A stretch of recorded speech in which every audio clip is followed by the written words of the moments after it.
The next option we're going to discuss is to get in compliance on a go-forward basis only. In other words, file correctly as to your offshore income this year, file correctly as to your offshore foreign reporting this year, your information reporting, and ignore anything that's happened in the past. I'm one of 24,000 dual practitioner attorney CPAs in the United States.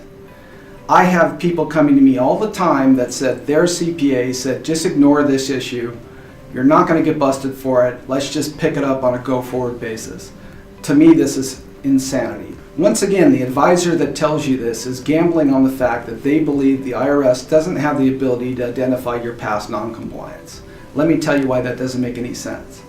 Well, consider this. Consider the ease in the day and age of databases and data mining and computers, how easy the IRS could identify a large account that just pops up on the radar screen.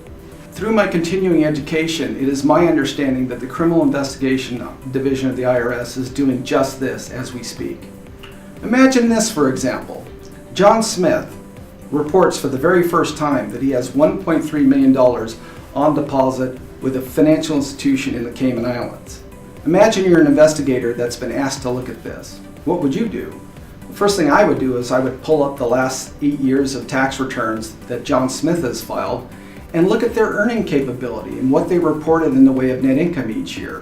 Where did the money come from? Was it from earnings that were just saved offshore? Well, if John Smith shows $50,000 of income for each year for the past 8 years, and he's got 4 kids in private college, he can't afford to save while he's paying those type of expenses. The next thing you might think is that John Smith may have inherited the money. Well, if it was a U.S. inheritance, there should be some trail to it through a 706, some sort of filing.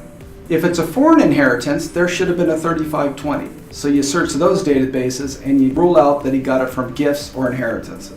It won't take you long to realize that there's something wrong with that large a deposit in a tax haven country, and that would lead to a possible criminal investigation.